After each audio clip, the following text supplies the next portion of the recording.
kama siku ya leo bado inatiririka, ikitakasa, ikisafisha, ikituinua na kutuheshimisha mbele zako Bwana.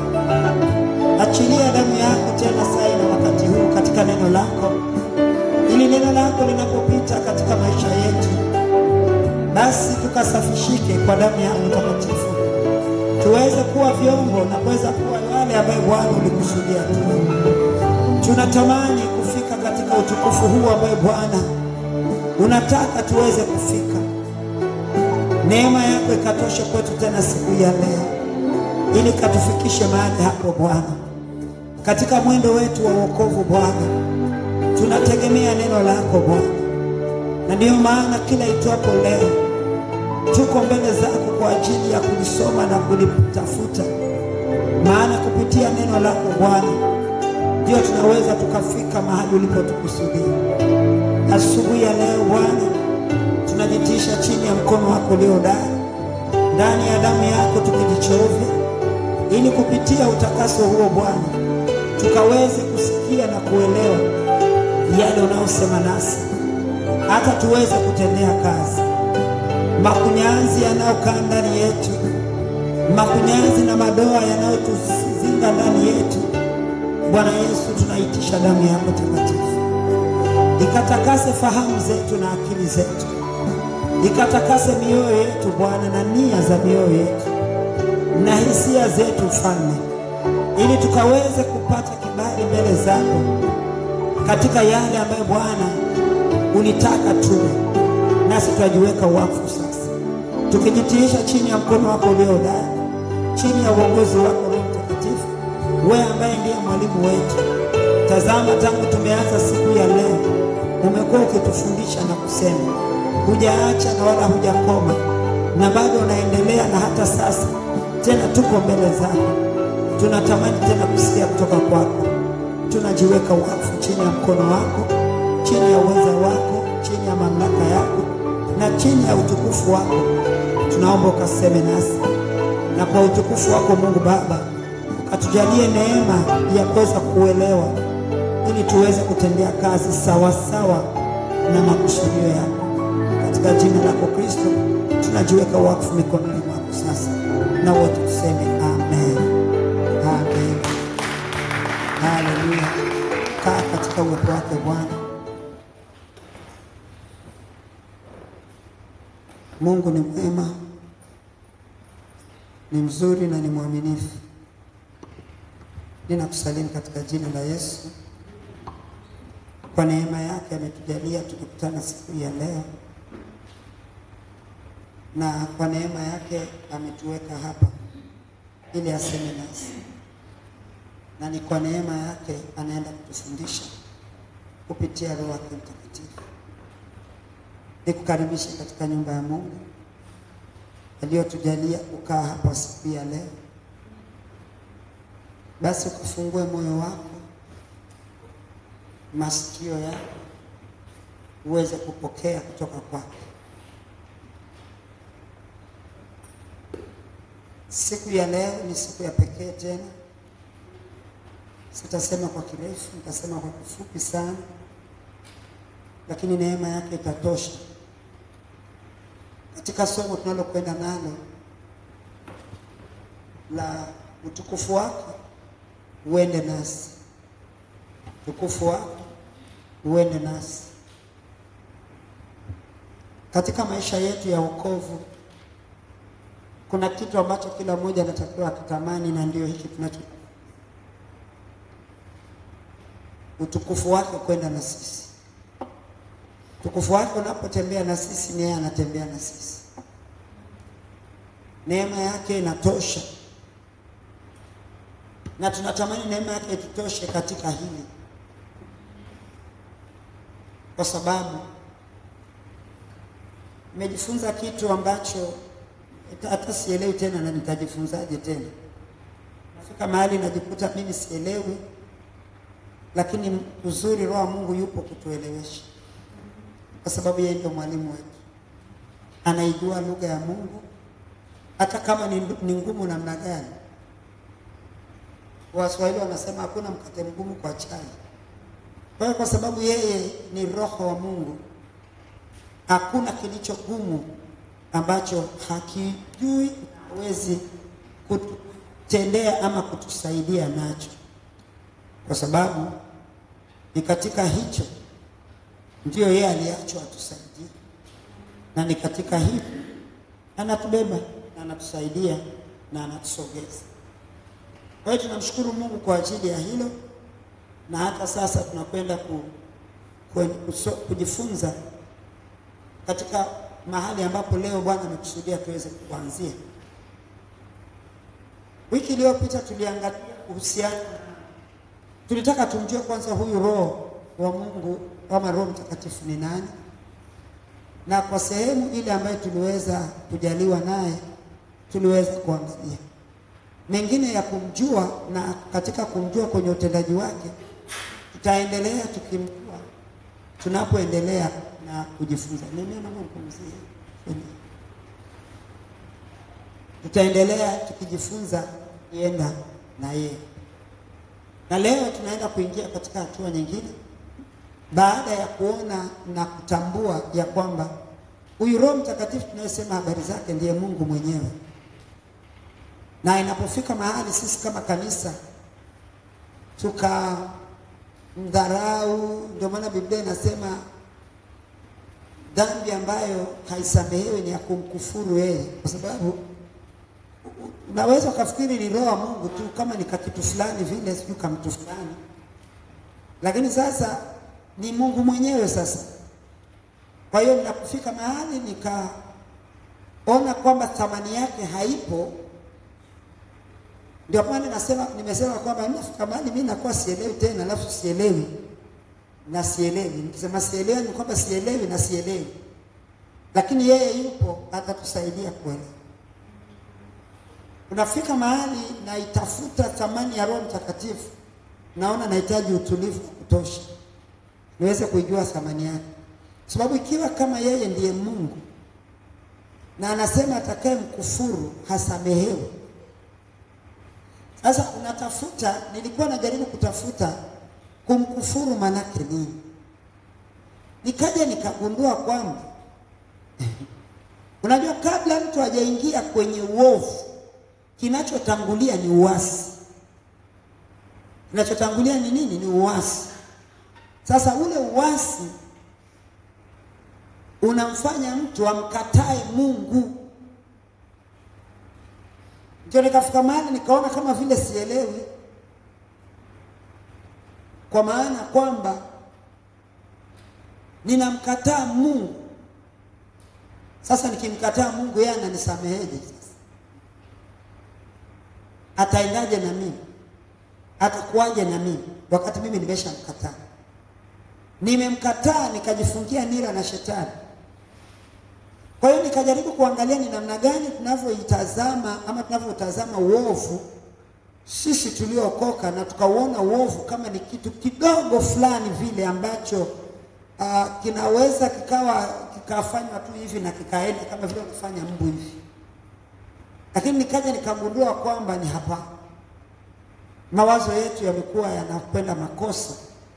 Ndio maana nikasema nitahitaji muda wa kutosha nitembee hapo ili niweze kulijua kwa zaidi, na nitatembea zaidi hapo kwa sababu niko kwenye kipengele hicho cha kujifunza. Yani tuko hapo cha kujifunza cha Roho Mtakatifu.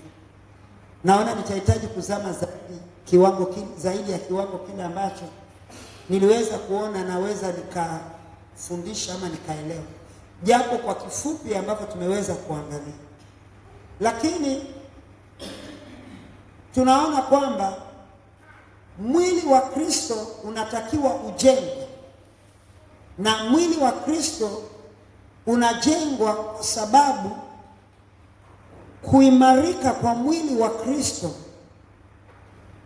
ndio kuwezesha utukufu wa Mungu kuwa pamoja nasi. Utukufu wa Mungu haukai nasi wala haui na sisi wala utusogelei kwa sababu nyingine yoyote isipokuwa ni kwa sababu ama kupitia ule ujenzi unaojengwa kwa kanisa. Na ujenzi huo sasa Ndio hivi vipengele ambavyo tunakwenda navyo tangu tulipoanza kuangalia wiki iliyopita. Natamani niwe makini sana hapo na nitaenda polepole sana, lakini neema ya Mungu itatutosha, tutafika tu. Kwa sababu hapa vipengele hivi ambavyo tunavyokwenda kujifunza ama tunavyokwenda navyo sasa ambavyo viko katika hili somo ni vipengele ambavyo ndio kanisa limepuuzia, na ndio kanisa limeacha, na ndio kanisa limekataa. Sasa hapo na kanisa tunaomba, tunatafuta utukufu wa Mungu, tukae huko. Tunatafuta kwa maombi na kwa kufunga na kwa siku zote za kujiumiza, vyote nitakavyoweza kujiumiza, niweze kupata huo utukufu wa Mungu. Yaani nikae hapo kwenye huo utukufu, mahali Yesu Kristo alituhamisha, akatuweka, akatukalisha. Hapo ndo mahali upendo wake Mungu unakaa. Sasa naona kabisa kwamba mwili wa Kristo unatakiwa ujengwe. Sasa ninapokataa mimi kama sehemu ya mwili kujengeka ama kujengwa, ni ngumu mimi kusogelea utukufu wa Mungu. Naweza nikawa na msisimko. Misisimko inakuwepo, lakini msisimko sio utukufu. Utukufu ni kitu kingine. Naweza nikatetemeka, naweza nikawa kwa namna yoyote ile ambaye ikaonekana kwamba hapa naona kuna uwepo wa Mungu, lakini kumbe niko kwenye msisimko. Sababu tukizungumza habari ya uwepo wa Mungu, tukizungumza habari ya utukufu, tunazungumza habari ya uwepo wake Mungu. Lakini sasa ili mimi niwe hapo, natakiwa nikubali kujengwa. Ni kujengwa kwangu ndiko kutaniwezesha mimi kuingizwa kwenye utukufu wa Mungu. Kuingizwa kwenye utukufu, yani nikaungamanishwa na ule utukufu, nikauona utukufu kwenye maisha yangu. Na ninapoungamanishwa na huo utukufu, ndipo sasa utukufu huo waweza kwenda na mimi. Sasa nikiziangalia hizi hatua kila Bwana anapoendelea kunifundisha, mpaka nafika mahali na sielewi. Ndio lugha rahisi, sielewi. Mimi mwenyewe nahitaji kuelewa na kujifunza. Kwa hiyo tunaangalia zile hatua ambazo zinazotakiwa kufanyika hata tuweze kufikia utukufu. Utukufu hatuufikii haraka. Utukufu hatuufikii kwa fikra na zangu. Na utukufu siufikii kwa sababu niliambiwa maneno fulani, ama nimejiona na kujihisi niko mahali fulani. Hapana. Lazima ndani yangu kubebe kukubali kujengwa. Kukubali kujengwa. Na tunavyoona kuzorota kwa ukuaji wa kanisa, kwa ukuaji wa ujenzi wa mwili wa Kristo ulimwenguni, kidhehebu. Ulimwenguni tukisema kwamba ni watu wote tuliokoka, kidhehebu kwa maana ama kihuduma, kwa maana mimi niko dhehebu gani, ama mimi niko kwenye huduma gani, ama niko kwenye kanisa gani, kwa maana kanisa la mahali, ama mimi mwenyewe kama mtu. Sasa hizi ni hatua ambazo katika kila eneo, maana hivi ni vitengo, katika kila eneo lazima kuwepo na sehemu yangu. Sasa eneo moja likikosekana sehemu yangu, ina maana nina dosari. Kanisa la Kristo linajengwa ulimwenguni, maana kanisa ndio litakwenda kanisa kama kanisa ulimwenguni. Nina sehemu gani katika kanisa hili? Nina sehemu gani mimi kama kanisa katika familia ya huduma yetu ama ya dhehebu letu? Nataja hivyo viwili kwa sababu dhehebu ni kitu kingine na huduma ni kitu kingine. Kwa hiyo mimi niko kwenye dhehebu, dini yetu ni gani? Nina sehemu gani hapo? Mimi niko kwenye huduma, huduma yetu ni ipi na imebeba kusudi gani na nina sehemu gani ndani ya lile kusudi. Sio sehemu ya kuja kanisani na kukaa na kusikiliza na kwenda ndani ya kusudi. Nimekuwa na kazi ya kuhojiana, yani nauliza na mimi maswali yangu pia, nasema jamani, mbona sasa mimi mnanichanganya sielewi? Nisaidie Roho Mtakatifu nielewe. Sababu naona kuna vitu nafanya mpaka mimi sivielewi, alafu sasa naogopa, nisaidie. Ndipo anaponieleza vinazidi tena kunichanganya. Manake kama vile wanafunzi ambao waliuliza sasa kwa namna hii inawezekanaje sasa? Na mimi nabaki nauliza sasa kwa namna hii sasa itawezekanaje? Maana kama vile mnaendelea kunionyesha kwamba kazi ni ngumu, itakuwa ngumu. Lakini kumbe sio kwamba ni ugumu, sio kazi kuwa ngumu, sio maisha kuwa magumu, sio wokovu kuwa mgumu. Kitu ambacho kinachotakiwa hapo ni kitu kimoja tu, kukubali. Akasema kukubali tu. Hapo ndipo mahali palipo na ugumu na shida. Kukubali. Watu hawakubali. Nakumbuka mimi nilirudishwa madhabahuni nikiambiwa nini, nikawaambia kanisa siku ile. Akasema watoto wako wamekataa kukua, maana yake hawajakubali. Kuna vitu hawajakubali. Sasa unajiuliza, unafika mahali huelewi. Na wewe najua unajiuliza pia. Kuna watu najua mna maswali hapa. Sasa hivi, sasa hivi, sasa hivi, sasa hivi. Ulivyo na maswali na mimi nina maswali pia. Kwa sote tumekuwa na maswali. Lakini Bwana anao ufafanuzi wake. Bwana Yesu asifiwe sana. Bwana na uzuri wake ni kwamba yeye ndio majibu yenyewe. Katika mchanganyo wote ambao naobaki nao mimi kuchanganyika na mwingine na wewe na mwingine, yeye na majibu. Kwa hiyo nasema swala ni moja, kukubali.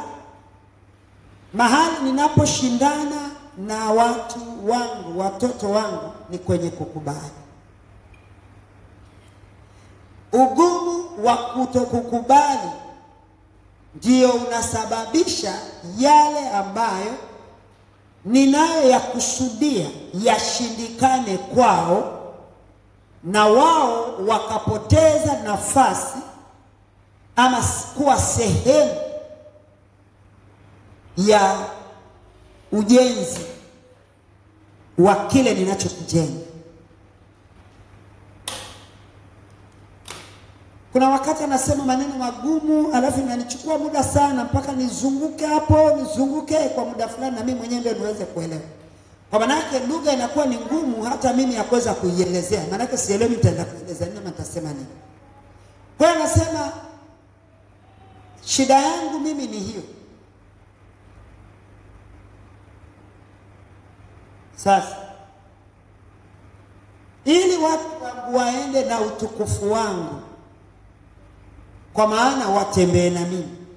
Kwa sababu tukisema habari ya utukufu, tunazungumza habari ya mwenye utukufu. Ili tuweze kutembea na Bwana, lazima tena baada ya kumjua Roho Mtakatifu ni nani, lazima tuelewe sasa tofauti za kiutendaji. Kwa sababu kumekuwa na mchanganyo wa uelewa kwenye utendaji wake. Yeye kama Mungu, kwa sababu tuliangalia wiki iliyopita, tukaona tunapomtazama Roho Mtakatifu tunamtazama Mungu, kwa sababu tumejifunza. Sasa nisipojua tofauti za kiutendaji katika nafasi zake tatu, ndipo tunaposhindwa kuingia katika ile nafasi ama kuingia pale mahali tunapotakiwa kuingia, hata ndipo tuweze kutembea naye na huo utukufu wake. Kwa sababu tunafika mahali